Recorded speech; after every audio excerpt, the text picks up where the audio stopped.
Em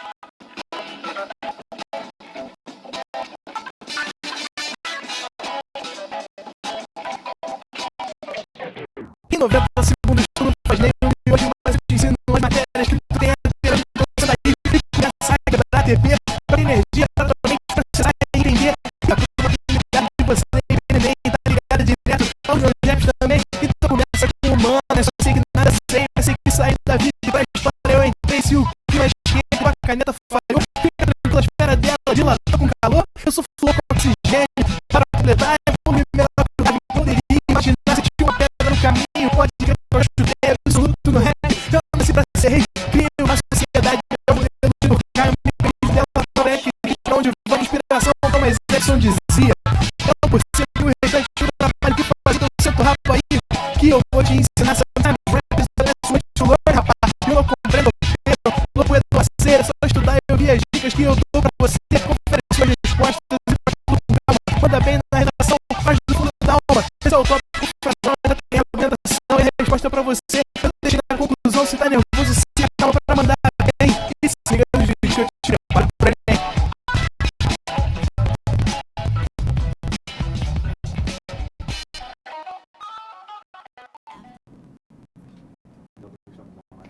Boa tarde, meu povo, tudo bem?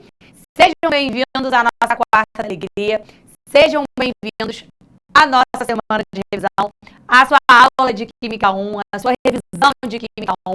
Nós vamos conversar hoje sobre muitas e muitas coisas que já falamos ao longo desse período juntos. Vamos relembrar as coisas mais importantes. É óbvio que nós vimos 200 conteúdos, um monte de coisa, um monte de informação. A gente vai te lembrar o mais importante que você precisa para a sua prova. Eu espero que você esteja gostando. Eu espero que você esteja animado com essa semana. É uma semana muito importante para você, principalmente para você entender onde está sendo o seu ponto mais forte, onde está sendo o seu ponto fraco, onde você precisa melhorar. Entender aí quais são os próximos passos que você tem que fazer para sempre estar revisando. Tá? Não é só na semana de revisão, até porque você vai ter muitos conteúdos até lá para a prova do Enem. Então você precisa estar sempre revisando, você precisa estar sempre exercitando. Você faz isso realizando nossos simulados, fazendo exercício, conversando no nosso grupo de apoio, na nossa mentoria que existe, assistindo as aulas da manhã. Então você precisa estar sempre fazendo essa revisão. E para você que é nosso aluno, que na verdade que não é o que é só aluno pro Enem e quer fazer medicina, quer fazer a área biomédica, para você que caiu aqui agora para assistir as aulas de revisão e ainda não é assinante e está querendo muito se preparar, ainda dá tempo, tá? Tá começando agora em breve a turma média Pro 360, que é uma turma especial, uma turma importante. Olha eu aqui, ó, é quase que uma volta de 360 para você passar na sua universidade, na sua tão sonhada universidade. Mas, Carol, eu só posso assinar essa turma se eu vou fazer medicina? É claro que não. Você tem outras coisas importantes nessa turma, você tem umas coisas, um plus aí, uns recursos de última geração para te ajudar aí na sua caminhada nos estudos. Então, você que quer fazer farmácia, engenharias, até outras faculdades como de pontuação alta, como a direito, enfim, porque a gente chama de médico, porque a gente tem um aprofundamento voltado para as biomédicas, tá? Por isso que a gente chama de médico. Mas você fica à vontade se você quiser assinar, principalmente para receber esses auxílios, esses recursos de última geração, né? A gente tem plano de estudos personalizado para tu, cada que eu estudo na escola de manhã até o final da manhã, de tarde eu trabalho, eu preciso estudar só à noite, preciso de um plano para mim. Aí eu tenho muita dificuldade em física, eu preciso estudar a física, então eu vou... a gente vai organizar a tua vida. Então você tem aí seu plano de estudos totalmente personalizado para você. Você pode colocar sua academia, porque é sempre importante você também espairecer sua cabeça para virar. Ferramentas para maximizar seu aprendizado. Então a gente tem várias ferramentas para te ajudar, principalmente nos vestibulares isolados. Tá? correções de exercício em vídeo, correções de provas discursivas. A gente tem um monte de tirar dúvida durante as aulas, tá? Você consegue mandar pra gente as dúvidas ali. Tô falando sobre separação de misturas. Tu tá com dúvida, manda ali na hora e a gente vai te responder, tá? É um curso online, totalmente personalizado, um cronograma perfeito. Você consegue acompanhar tudo. O site é fácil de você se achar. Tá em oferta, então assim, não deixa de dar uma olhada. Cara, mas eu sou assinante pro Enem, mas eu tô interessado. Entra lá, cara, não custa nada, vai lá olhar, vai ver o que tem de diferente, vai ver o que um pouquinho a mais. Pode ser que você consiga com os dois alinhar aí o seu estudo junto. E olha que legal, né? Eu acho isso aqui muito sensacional. As aulas de meeting é sensacional. Tu tá de frente com o teu professor e tu fala pra ele, cara, eu não entendi esse negócio aqui. Eu não entendi essa parada, dá pra tu me ajudar? A galera tá falando que o marketing não supera do Otto. Imagina tu conversar com o Otto, tu falar com o Otto aí, que tu não tá entendendo a questão. O Otto é maravilhoso, né, gente? O Otto, se vender ele, o Otto se vende. Em 1 minuto, eu acho. Ele vendeu em 1 minuto, o Otto, gente. Ele é Netflix, né? Ele é uma personalidade. Ele pediu bênção para vender, provavelmente, a identidade do tempo, e veio aqui e vendeu a alma, se bobear. Tem banco de questões.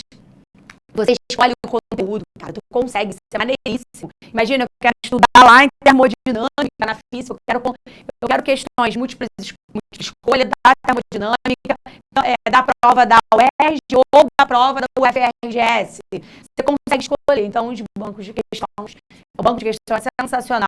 Você tem redação nota 1000, você tem uma mentoria com o David. Meu amigo David, sou apaixonada nele, ele é um cara fora de série, e ele te dá uma mentoria toda segunda-feira. Imagina tu ter uma mentoria para tudo de redação. Pode te perguntar para ele o que tu tá errando, onde tu tá acertando, como é que você faz para chegar na nota 1000, tá?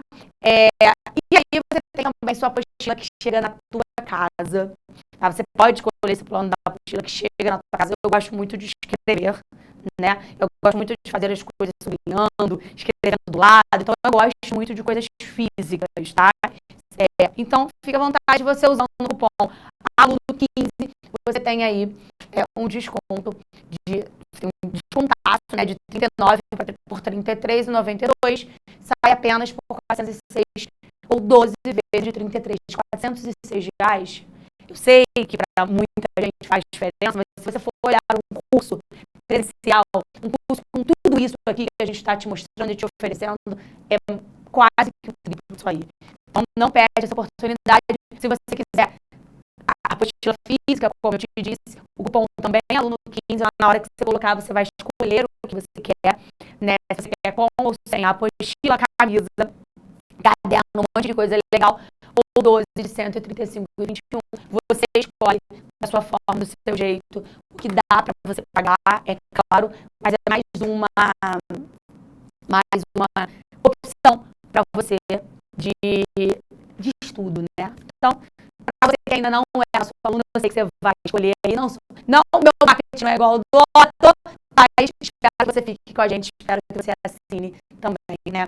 A Med Pro 360. Galera, eu tô aqui para a gente fazer uma revisão de Química 1. A gente falou até agora um monte de coisa. A gente falou sobre aspectos macroscópicos. O que era uma substância pura? O que era uma mistura? Processo de separação de misturas. Falei para você que, inclusive, caíram 4 questões no ano passado no Enem. Depois que a gente falou desses aspectos macroscópicos, a gente falou de aspectos microscópicos, como o átomo foi descoberto. A gente fez aquela evolução, tá? Aquela evolução lá do Leucipo e Demócrito até o átomo do dia de hoje. Conversamos sobre distribuição eletrônica. Falamos sobre tabela. Te contei que não tem tabela no Enem, mas que o Enem vem te perguntando algumas coisas importantes sobre tabela periódica, colocando ali numa questãozinha, dando pitaco, colocando um salzinho. Então, a tabela periódica, bem ou mal, está aparecendo no Enem. Depois de tabela, a gente foi direto para ligações químicas. E aí eu te dei uma macetão, que era ligação iônica, metal, metal, hidrogênio, covalente, a metal com a metal, metal, hidrogênio. Metálica só metais foi a nossa última aula. As ligações químicas, como eu te disse na nossa última aula, ela também não cai na prova assim. Carol, amiguinho, esse composto é iônico, covalente ou metálico. Não é assim que aparece. O que aparece na sua prova para você são as características. Qual é a característica de um composto iônico? Qual é a característica de um composto covalente? Qual é a característica de um composto metálico? Isso é o que vai aparecer. E a gente está aqui hoje para fazer essa revisão. Então, vamos lá? Eu vi aqui uma galera conversando ali. Alguém falou sobre... Quem me deu a dica da vassoura atrás da porta? Estou guardando isso aqui na minha cabeça. Eu sei o que é vassoura atrás da porta. É para expulsar a visita. Quando tem gente em casa, você bota a vassoura atrás da porta e ela vai embora mais rápido. Eu sei dessa lenda aí que vocês estão falando mesmo. Me conta aqui, que eu estou de olho. Ó, a questão de número 1.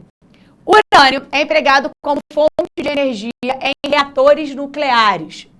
Para tanto, o seu mineral deve ser refinado, revertido a hexafluoreto de urânio e posteriormente enriquecido para aumentar de 0,7 a 3% a abundância de um isótopo específico, o urânio 235.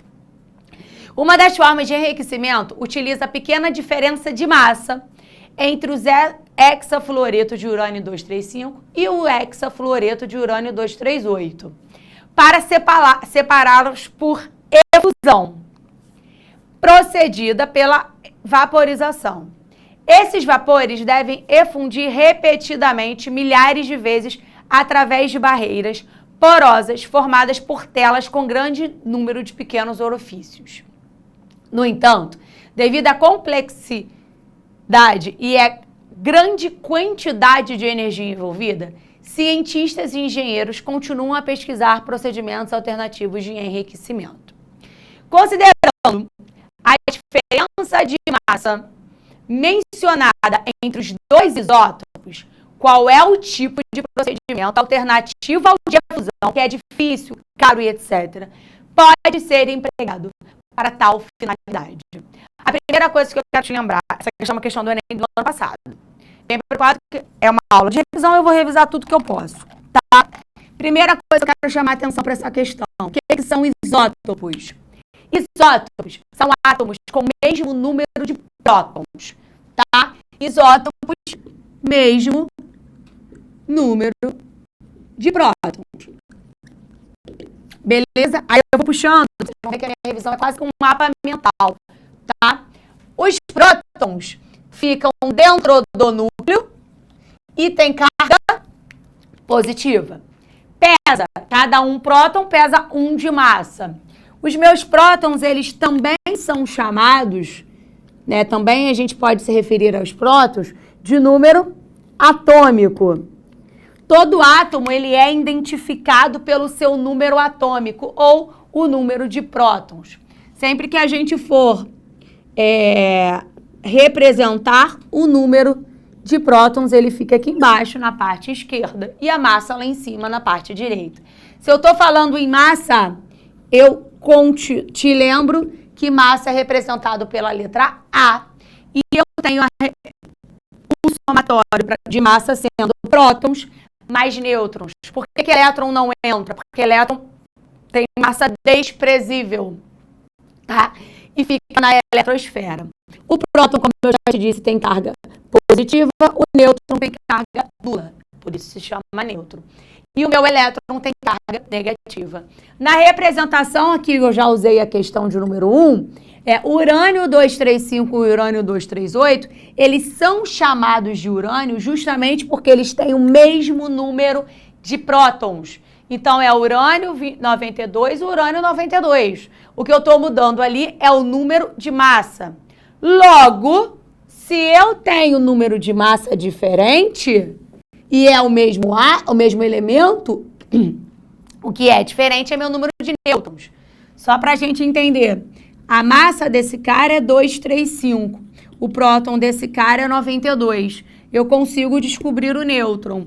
Vai ser massa menos nêutron. O meu número de nêutrons vai dar 5 menos 2, 3, 23 menos 9,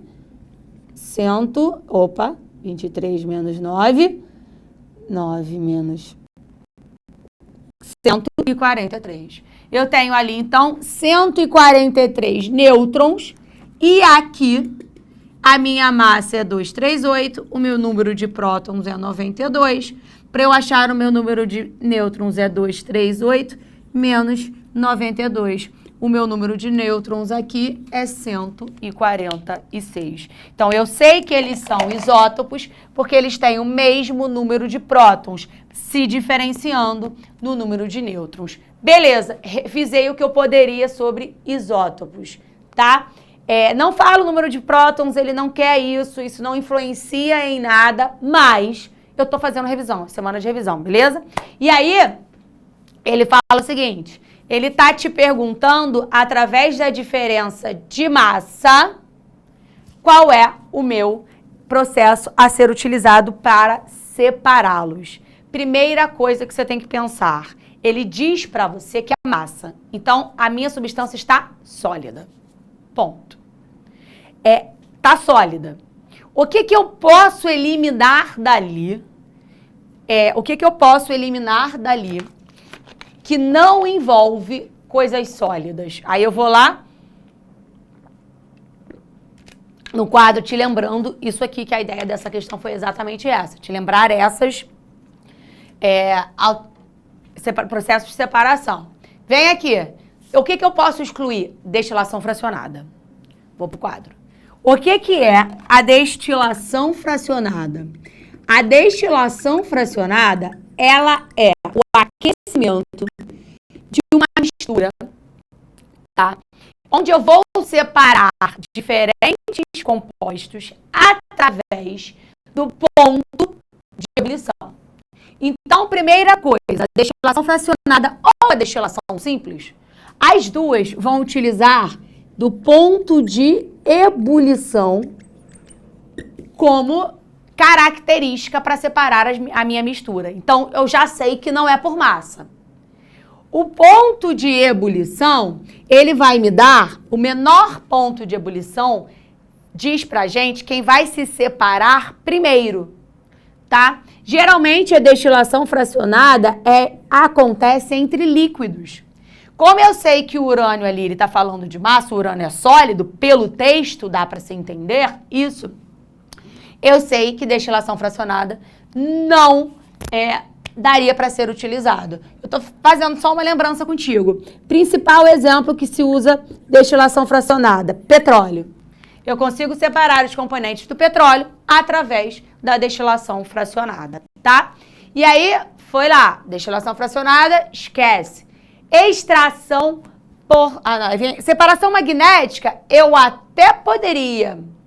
Mas urânio 92 e urânio 92, ou seja, urânio 235 e urânio 238, os dois são metais. Se eu passo um ímã e tenho duas coisas que são metais ali, você concorda comigo que vai atrair as duas coisas? Se vai atrair as duas coisas, não tem como eu separar. Se eu passo, aí eu venho aqui na separação magnética para te explicar também.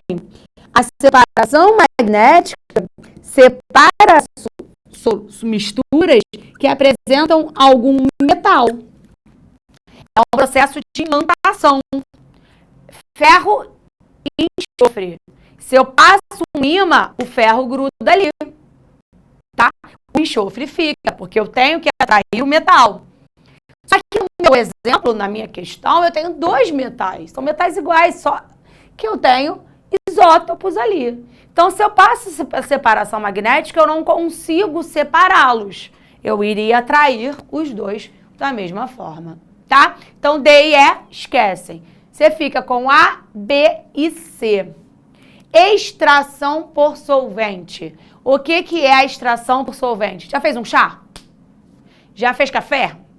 Quando você coloca o café no filtro, no papel de filtro, Você até vai fazer uma filtração depois, mas primeiro você vai sugar o que você quer do café. Por isso que você esquenta a água, joga a água quente ali.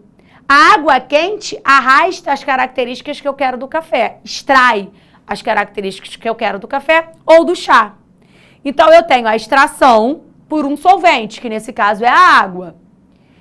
E depois eu faço um processo de filtração, é o exemplo do café. Eu conseguiria extrair por solvente substâncias que têm massas próximas? Se eu extraio um isótopo do outro, a minha massa é um pouquinho de diferença, é 2,35 e 2,38. Eu vou acabar naturalmente extraindo os dois. Peneiração, letra A. A peneiração, você peneira alguma coisa. É tamanho diferente e não massa. Não necessariamente a massa é diferente, o tamanho é diferente. Não necessariamente as minhas massas sendo diferentes, as coisas vão ter tamanhos diferentes. Então, a peneiração não é. O processo de peneiração não utiliza de massa como característica para separação, e sim de tamanho. Então, eu também não poderia bater o martelo na peneiração.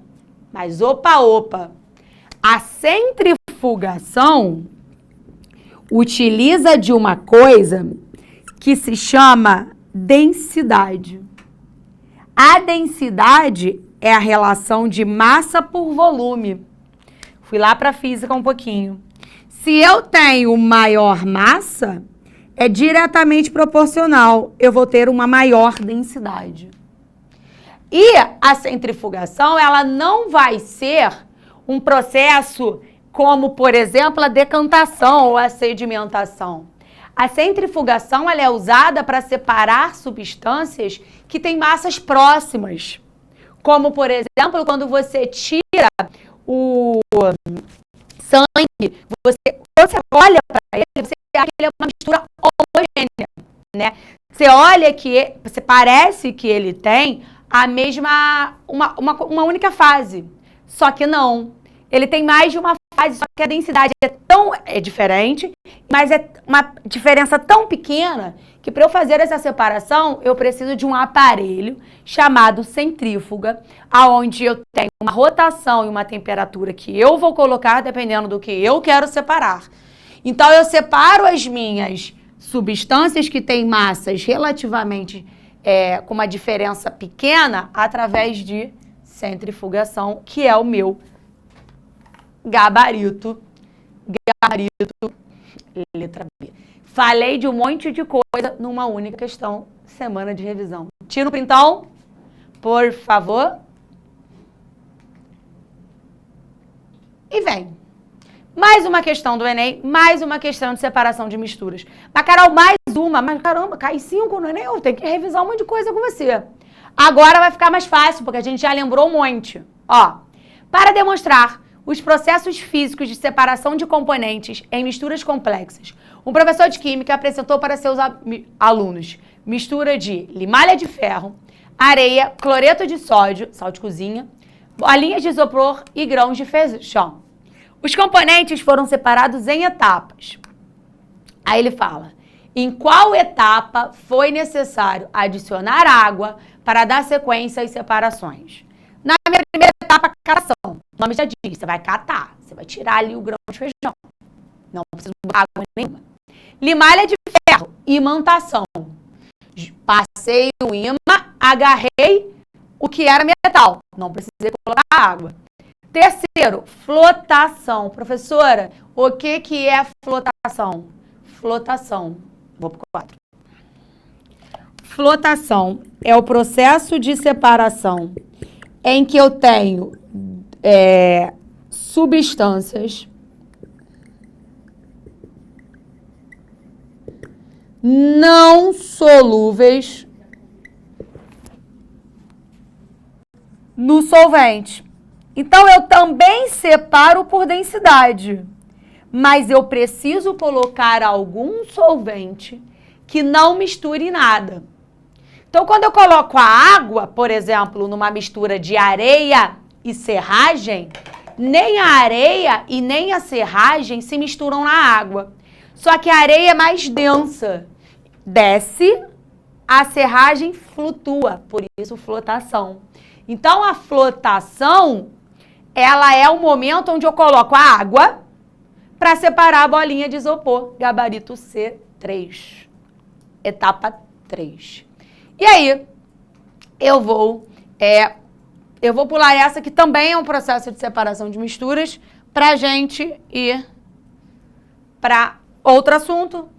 Dando tempo, a gente volta nela. Ó, eu já fiz essa questão, na verdade, eu já mostrei para você essa questão, mas é a revisão, a gente vai lembrar estrutura atômica agora. Vou apagar o quadro todinho. Quem tirou o print não tira agora. Foi? Ó.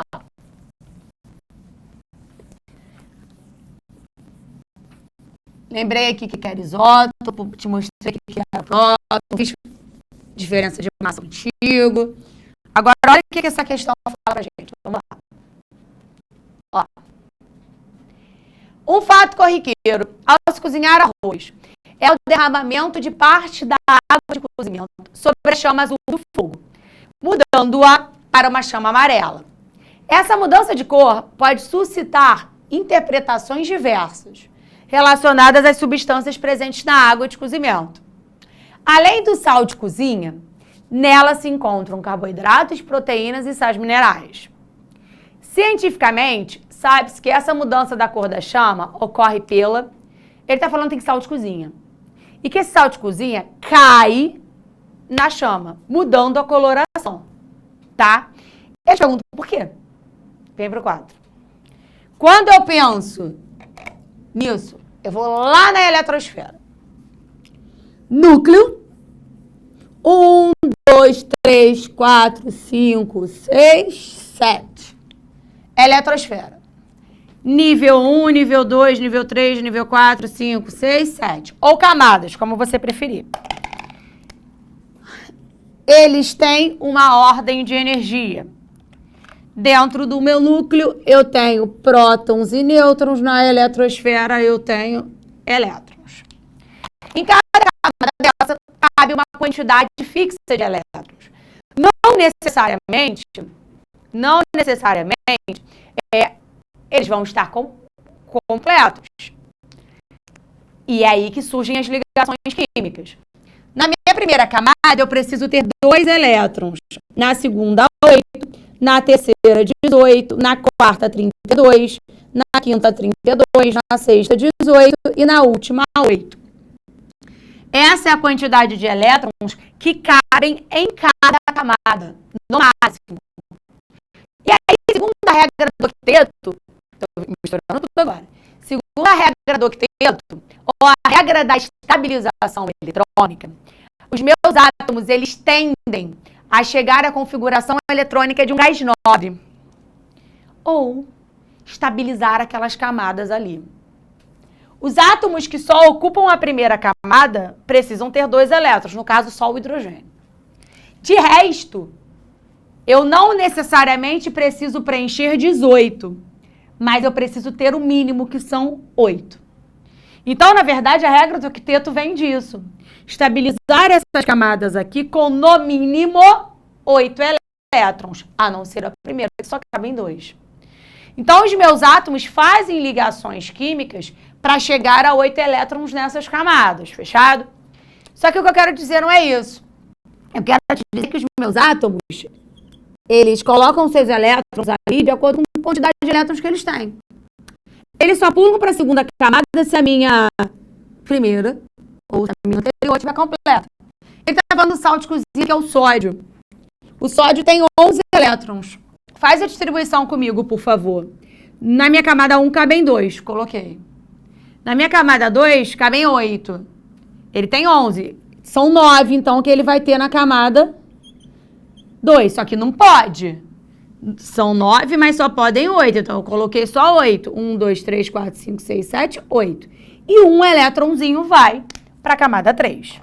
Distribuir os 11 elétrons dele. O que é mais fácil para o sódio? perder esse 1 elétron e ficar com a camada anterior completa, ou ganhar 7 para chegar a 8 aqui. O que é mais fácil para o sódio? Lembra que ele é metal. Perder esse 1 elétron e ficar com a camada anterior completa, ou ganhar 7 para chegar a 8, que é a regra do octeto que eu te contei. Perder. É por isso que os meus metais têm a tendência em perder elétrons.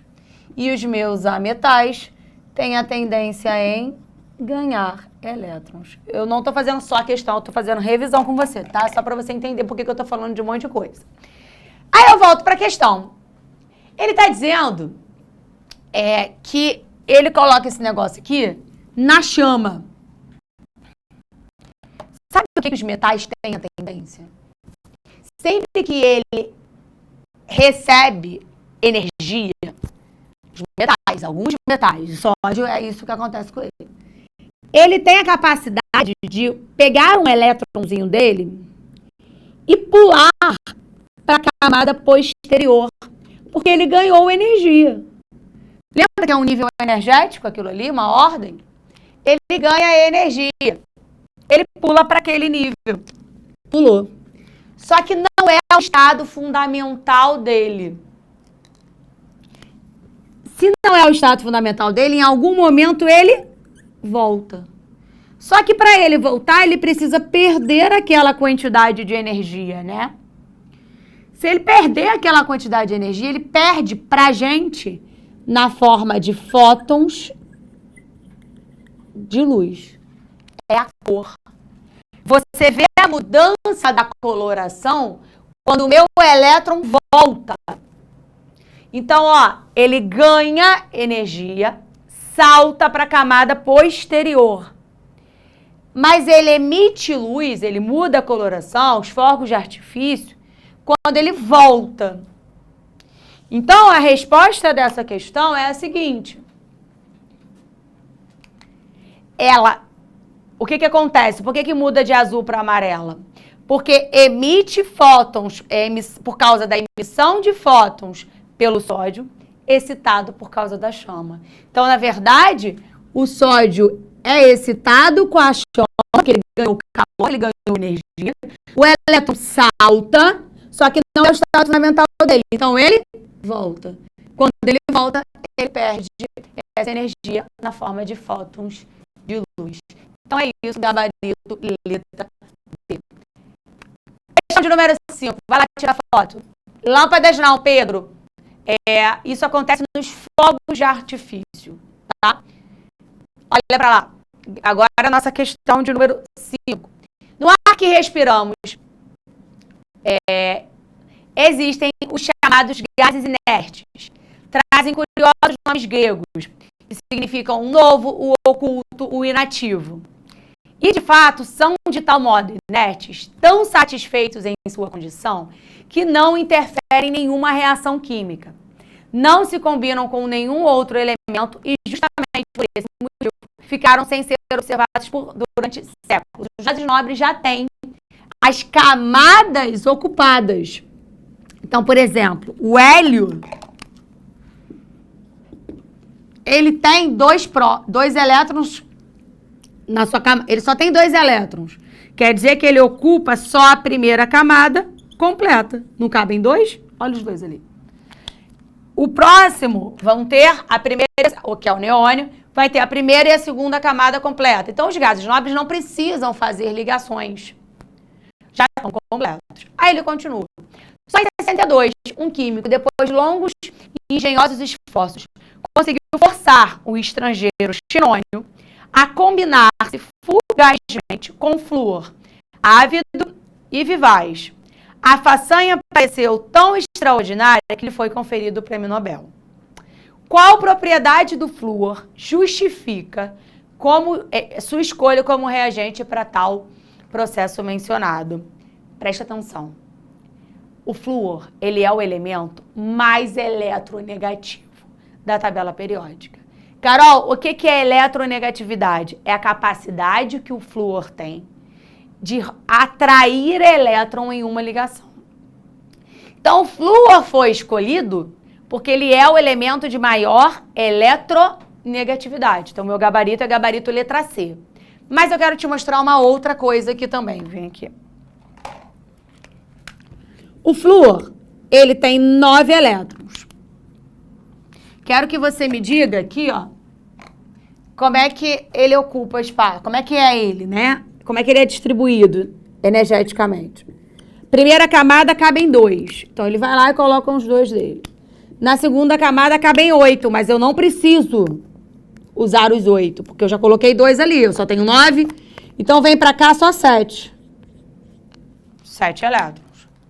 Então, o flúor tem as 2 camadas ali preenchidas, mas não está completamente preenchidas. O flúor, ele tem 7 elétrons na segunda camada, que cabem 8. O que é mais fácil para o flúor? Perder os 7 e ficar com a camada anterior completa ou ganhar 1? Perder os 7 ou ganhar 1? Ganhar 1, né? Ele é a metal. Então, imagina que eu coloco ele e o sódio juntos, tá? Lembra que o sódio tem um elétron só. Ele quer perder esse elétron. O flúor tem 7. 1, 2, 3, 4, 5, 6, 7. Pô, perfeito. O sódio quer perder o elétron para ficar com a camada anterior completa, o flúor quer ganhar. Ele foi lá e pleft. O sódio perde um elétron, se torna sódio mais. O flúor ganha um elétron, se torna flúor menos. A atração eletrostática faz com que eu forme o NaF, fluoreto de sódio. Eu acabei de formar uma ligação que eu caracterizo como ligação iônica. Sempre que eu faço uma ligação entre um metal e um ametal, eu tenho perda e ganho de elétrons, eu chamo de ligação iônica. A ligação iônica faz com que a minha atração entre os átomos seja muito forte. Com isso, toda a ligação, todo composto iônico é sólido na temperatura ambiente, tá? É muito difícil de mudar de estado físico, então eu preciso de uma alta temperatura para isso, beleza? São sólidos e conduzem eletricidade e calor quando solubilizados em água, beleza? Quero falar mais de uma coisa ali do flúor. Ele é muito eletronegativo. O metal fica negativo. A Ellen me perguntou. O metal fica negativo. O metal fica negativo e o metal fica positivo? Sim. Porque o metal sempre vai perder elétrons, ficando positivo. O metal sempre vai ganhar elétrons, ficando negativo. O flúor tem um espaço pequenininho ocupado. Então, o flúor tem raio atômico pequeno. O que é raio atômico, Carol? Raio atômico é a distância entre o núcleo e o último elétron. Então, o flúor tem um raio atômico pequenininho. Se eu fosse comparar o flúor com o sódio ocupa 3 camadas eletrônicas. O flúor só ocupa 2. O flúor é menorzinho, então ele tem menor raio atômico do que o sódio. É uma comparação. E falei de mais uma coisa. Tira uma foto, A Mariana está me perguntando assim, professora, como saber se o elemento é mais eletronegativo ou menos eletronegativo? Vou te dar dicas práticas. Você vai pensar que eletronegatividade está diretamente relacionada à atração de elétrons. Quanto mais próximo dos gases nobres, mais eletronegativo. Quanto mais próximo dos gases nobres, mais perto da estabilização eletrônica. Então, maior a eletronegatividade. Beleza? Aí, olha essa questão, para a gente encerrar a aula. Na mitologia grega, Nióbia era filha de Tântalo, 2 personagens conhecidos pelo sofrimento. O elemento químico de número atômico igual a 41 tem propriedades químicas e físicas tão parecidas com as do elemento de número atômico 73, chegaram a ser confundidas. Por isso, em homenagem a esses dois personagens da mitologia grega, foi conferido a esses nomes os elementos, nióbio e tântalo. Esses dois elementos químicos adquiriram grande importância econômica também, Enem, tá? Na metalurgia, na produção de supercondutores e em outras aplicações na indústria de ponta, exatamente pelas propriedades químicas e físicas comuns aos dois. A importância econômica e tecnológica desses elementos, pela similaridade de suas propriedades físicas e químicas, deve-se a pertencerem ao mesmo grupo da tabela periódica. Sempre que a gente estiver falando que um elemento tem propriedade física e química semelhante a outro, eles fazem parte da mesma família, do mesmo grupo da tabela periódica.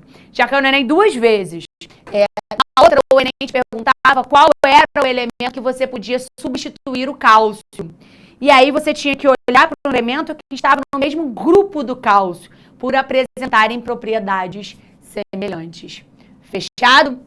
Gente, espero que vocês tenham gostado, espero que vocês tenham relembrado, espero que vocês tenham percebido que vocês já sabem, vocês fizeram só questões Enem, foi de propósito isso, tá? Para você perceber que você consegue fazer uma questão no Enem. Semana que vem a gente se encontra de novo. Fiquem bem, aproveitem essa semana de revisão para ajeitar a sua vida. Um beijo, te espero na próxima quarta e uma ótima semana. Assista nossas aulas a hora que você quiser. Vem com o Pro, o cursinho online que mais aprova no Enem. Assine em proenem.com.br.